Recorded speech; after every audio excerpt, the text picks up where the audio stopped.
হয় মই পোনপ্ৰথমে মা কালীৰ শ্ৰীচৰণত মোৰ আন্তৰিক শ্ৰদ্ধা জনাইছোঁ।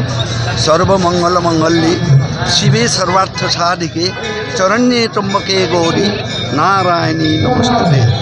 হয়, ঢেকিয়াজুলি এই অঞ্চলটোতে এক অপূৰ্ব মন্দিৰৰ ইয়াত নিৰ্মাণ হৈছে। নৱৰত্ন ক্লাবৰ উদ্যোক্তাসকলে যি আগ্ৰহ প্ৰকাশ কৰি এই মন্দিৰ ভাগ ইয়াত স্থাপন কৰিছে তাৰ বাবে মই তেখেতসকলক ধন্যবাদ জনাইছোঁ। বিশেষকৈ মহাবীৰ চেতিয়া তেখেতে যেনেকৈ লাগি আছে এই মন্দিৰ ভাগ নিৰ্মাণ কৰাৰ ক্ষেত্ৰত তাৰ বাবে তেখেতৰ প্ৰতি মই কৃতজ্ঞতাও প্ৰকাশ কৰিছোঁ আৰু ধন্যবাদ জনাইছোঁ।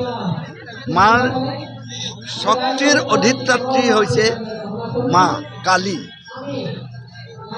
এই শক্তিৰ উপাসনা কৰিয়েই শ্ৰীৰামচন্দ্ৰই ৰাৱণক বধ কৰিছিল।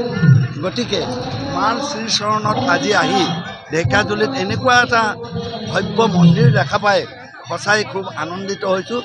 মাই সকলোকে ঢেকিয়াজুলিবাসী বুলিয়েই নহয়, অসমবাসী বুলিয়েই নহয়, সমগ্ৰ হিন্দু সনাতনী যিমান আছে গোটেই বিশ্বত সকলোৰে প্ৰতি সদয় হৈ আশীষ প্ৰদান কৰি থাকক এইখিনিকে প্ৰাৰ্থনা জনাই মা কালীৰ এই মন্দিৰ ভাগ সুন্দৰভাৱে পৰিচালিত হৈ থাকক তাৰ বাবে মই আশা প্ৰকাশ কৰিছোঁ। আৰু বিশেষকৈ আমাৰ ইয়াত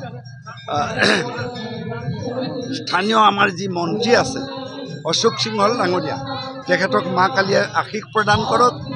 তেখেতে যথেষ্ট সঁহাৰি দিয়াৰ ফলত আজি এই মন্দিৰ ভাগ হৈ উঠিছে।